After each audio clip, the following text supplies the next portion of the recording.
네, 오늘 말씀은 시편 119편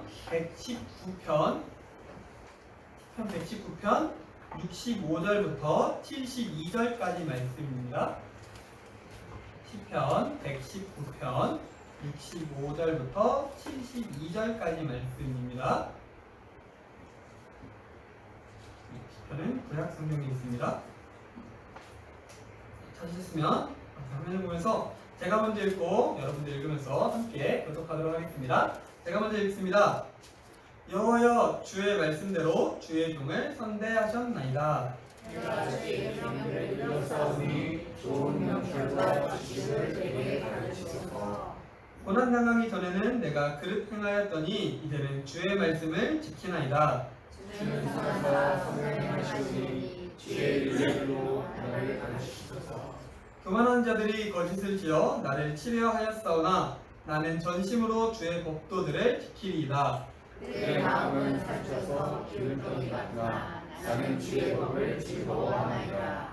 고난당한 것이 내게 유익이라. 이로 말미암아 내가 주의 율례들을 배우게 되었나이다. 주의 입의 법이 내게는 천천 금은보다 좋으니이다. 아멘. 네, 어떤 한 사람에게요, 옛날에 어떤 한 사람이 안 좋은 일이 하나 생겼다고 합니다. 이 한 사람이 있었는데요, 이 사람이요 회사에서 잘렸대요. 그리고 사귀던 여자친구와 헤어지게 되었대요. 그래가지고 계속된 실패 때문에 이 사람이 막 의기소침해지고 기가 많이 죽어 있었어요. 이제 이 사람에게요, 그 사람의 아버지가 다가왔습니다. 아버지가 다가왔는데 아버지의 손에는요 이런 물건이 들려 있었어요. 한 개는 끓는 물이 들고 있었고요, 또 한 개는요 당근 한 개, 그리고 계란 하나, 그리고 커피 한 줌을 들고 있었습니다. 그리고 아버지는 아들을 위로하시다가 괜찮아 이렇게 위로하시다가 이렇게 말을 하셨습니다. 애야, 인생의 고난을 만날 때에는 사람들은 각각 다른 반응들을 보인단다. 여기에 지금 끓는 물이라고 하는 고난이 있어 라고 하셨습니다. 그리고 이어서 손에 들고 있는 당근을 끓는 물에 넣고 푹 끓이기 시작을 했습니다. 그리고 물이 끓고 당근이 삶아지고 아버지는 당근을 꺼내면서 말했습니다. 이 당근은요 푹 삶아지니까 이제 말랑말랑해져 있었어요. 그리고 아버지가 이어서 말합니다. 첫 번째는 넌 당근과 같은 사람이 있단다. 당근은 처음에는 단단하고 강하게 보이지만 고난을 만나면은 이전에 있었던 그 강한 모습을 잃고 약하게 변화되어 버리고 마는 사람이란다. 그리고 이어서 아버지는 계란을 끓는 물에 넣고 삶은 뒤에 꺼냈습니다. 그러고는 이어서 말했습니다. 다음에는 이렇게 계란과 같은 사람이 있단다. 이런 사람들은 처음에는 너무나도 약해 보이지만 고난에 쉽게 무너져 버릴 것만 같은 사람이지만 고난을 겪으면서 오히려 단단해지는 사람이란다 라고 말을 했습니다. 그리고 이어서 말을 합니다. 아들아, 나는 네가 계란과 같은 사람도 좋지만 이 커피와 같은 사람이 되었으면 좋겠구나 라고 하면서 이어서 커피 한 줌을 끓는 물에 던졌습니다. 그러자 끓는 물에는 커피 향기로 가득히 넘치게 되었습니다. 그리고 이렇게 말했습니다. 커피와 같은 사람은 처음에 고난을 만났을 때에는 자신을 잃는 것처럼 자신의 형질을 잃는 듯해 보이지만 그 고난을 통해서 자신의 가치를 100%, 200% 더욱더 발견해내는 사람이란다 라고 말합니다. 그리고 컵에 담긴 커피를 내밀며 아들에게 이런 말을 합니다. 커피는 이 끓는 물의 온도가 더 높으면 높을수록 더 좋은 향을 내게 된단다 라고요.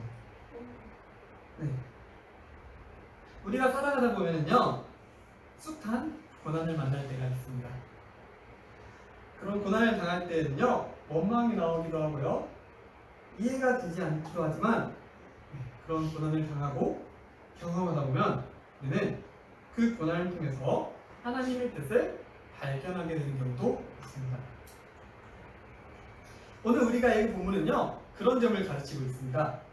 오늘 시편의 기자는요 이렇게 고백을 하고 있습니다. 우리 72절과 72절의 말씀입니다. 네, 한번 같이 읽어보도록 할 건데요. 함께 읽겠습니다.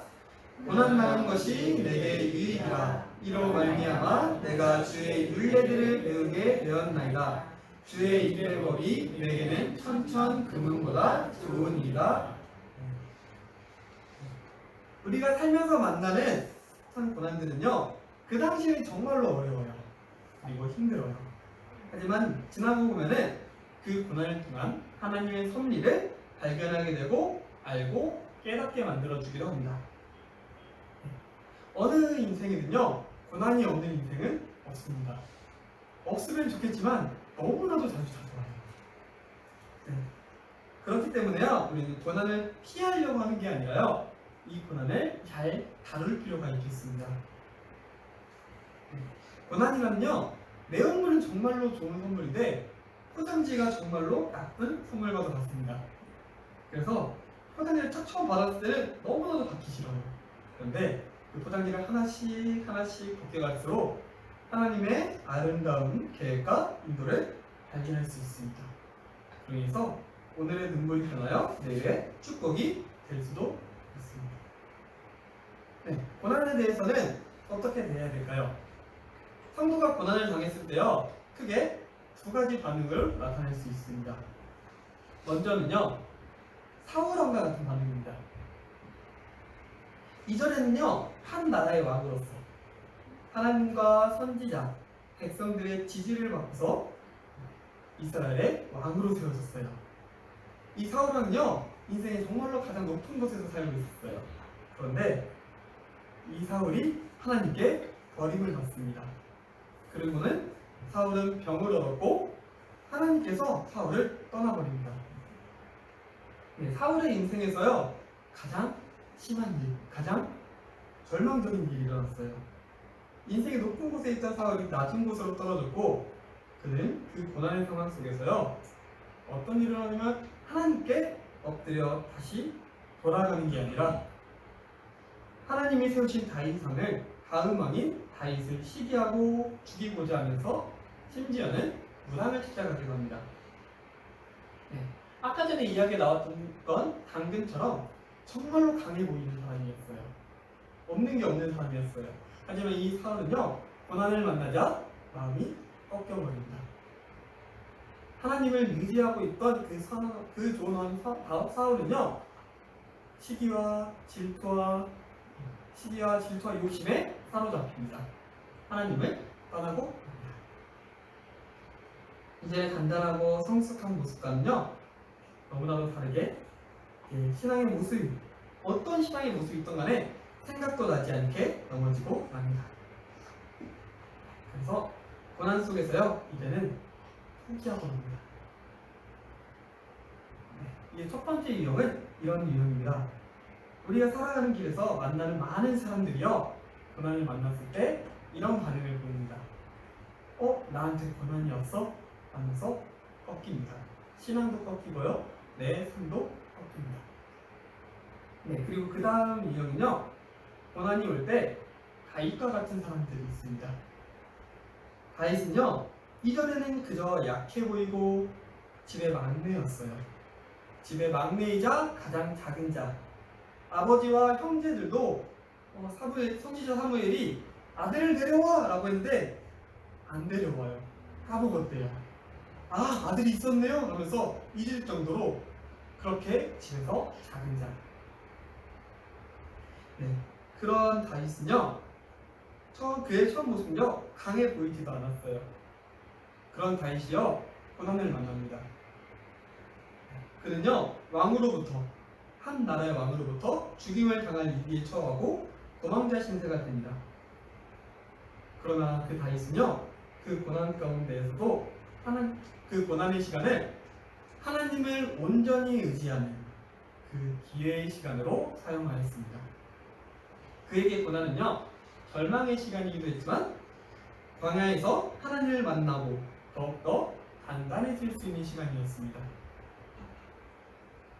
다윗에게는 고난이 그냥 그 시간이 아니라 그냥 힘든 시간이 아니라 그 시간이 있기에 오히려 왕으로 세워지는 하나님과 만나고 고난으로 자신을 연단해가는 시간으로 바꾸어 나눴습니다. 고난을 받았을 때는요, 이런 유형들이 있습니다. 고난에 넘어지고 그 자리에 주저앉는 사람, 그리고 그 고난을 통해서 고난을 오히려 축복으로 바꾸어가는 사람들이 있습니다.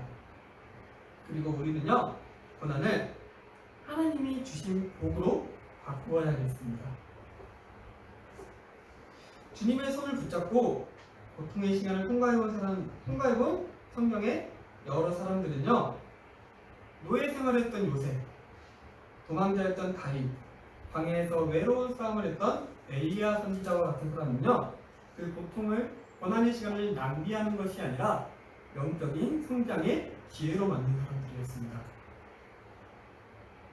사랑하는 여러분, 여러분들이 고난의 시기에 이렇게 하기를 바랍니다. 그렇다면 어떻게 우리가 고난의 시간을 이겨낼 수가 있을까요? 고난의 시간이 처음에는 그래 내가 이겨내봐야겠지 라고 생각을 하다가도요, 시간이 길어질수록 탈진하게 됩니다. 여러분. 지금까지는 자신의 형편을 주님께 간절히 아뢰면서 기다려왔는데 아직까지 구원이 임하지 않으니까 이렇게 버티는 것이 너무나도 힘들다고 원망하고 싶습니다. 우리도 때로는 더 이상 버틸 수가 없어 라고 할 정도로 힘들 때가 있습니다.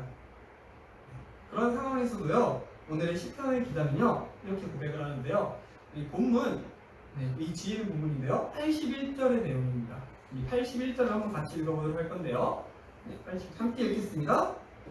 나의 영혼이 주의 구원을 사모하기에 피곤하오나 나는 주의 말씀을 바라나이다. 본문의 기자는요, 여러 고난 가운데서요, 다시 일어날 수 없지만요, 이제 다시 일어나겠습니다. 주님 말씀을 바랍니다. 라고 말을 합니다. 하나님의 말씀을 붙들고 나는 일어날 거예요. 라고 이야기합니다. 오늘 읽은 이 시편 119편은요, 성경에서 가장 많은 절로 이루어져 있기로 유명합니다. 그렇지만 이 시편 119편은요, 그 긴 절들이요, 하나의 기도입니다. 하나의 찬송입니다. 이 119편의 저자는요, 확실히 누구야? 라고 이야기는 지금 나오고 있지는 않습니다. 대신에 많은 사람들이 추측하기로는 2명 중에 1명이지 않을까라고 이야기를 하는데요. 첫 번째는요, 오늘 이야기했던 시편의 가장 많은 부분을 썼다고 이야기하는 다윗왕. 첫 번째는 다윗왕이지 않을까라고 합니다. 두 번째는요, 오늘 오전에 본문에서 나왔었던 학사 에스라가 아닐까라고 하는 이 두 가지 의견이 대표적입니다. 그들은요, 둘 다 인생의 고난을 받습니다. 왕에게 죽임을 당할 뻔하고 도망가고, 아들의 반란을 일으키고, 또 학사 에스라는 나라를 잃고 먼 타향에서 살아왔습니다.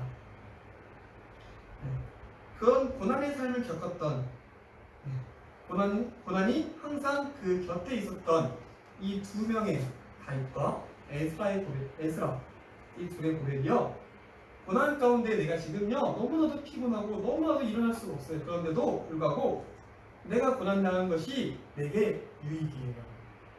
내가 그 끓는 물을 지나가니까 하나님, 내가 주님의 법을 알게 되었어요. 환난은 인내를, 인내는 연단을, 연단은 소망을 이루듯이 내 고난의 시간이 내가 인내하는 시간이 되었고요, 그 안에서 하나님의 말씀을 듣는 시간이 되었고요. 나는 하나님이 세운 사람이라면은 이룰 거야, 내가 더 좁아질 거야, 무조건 좋은 일만 있을 거야 라고 생각했는데 아니었네요. 하나님의 뜻을, 내 뜻이 아니라 하나님의 뜻을 이해하는, 인정하는 시간으로 연단하고, 그리고 그 후에 있을 하나님의 소망을 기다리는 그 시간들로 전부 바꾸어낸 사람들입니다. 고난을 이겨내는 방법은 이러합니다. 내가 주의 말씀을 더욱더 붙듦으로, 주의 말씀을 바람으로 이겨낼 수가 있습니다. 우리의 고난을 견디는 중요한 일은 말씀에 근거한 기도에서 나오게 됩니다. 고난을 당할 때요, 많은 사람들은 원망하고 불평합니다. 하지만요, 우리가 기억해야 할 것은요, 고난이라는 그 훈련 과정으로 우리의 믿음이 자라는 과정이 된다는 것을 기억하기 원합니다.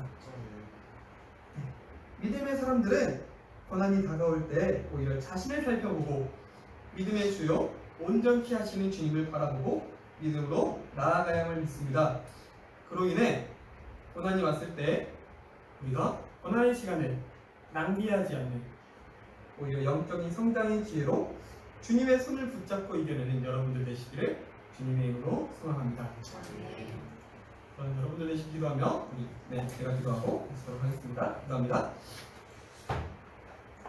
사랑이 많으신 하나님 아버지 감사합니다. 우리가 주님 앞에 주님의 말씀을 사모하고 주님의 복을 사모하고 우리가 기도할 수 있기 원합니다. 주님, 우리 삶 가운데 있는 이해할 수 없는 상황들, 우리 앞에 있는 여러 장애물들 가운데서도 주님 우리가 이겨내게 하여 주시옵소서. 그 시간을 그저 보내는 것이 아니라 낭비하는 시간, 나에게 어려운 시간으로 보내는 것이 아니라 주님과 성장하는 시간으로, 주님의 뜻을 하는 시간으로, 내가 연단하는 시간으로 사용할 수 있는 우리 성도들이 될 수 있도록 아버지 함께하여 주시옵소서. 주님, 이제 또 한 주간의 삶이 시작이 됩니다.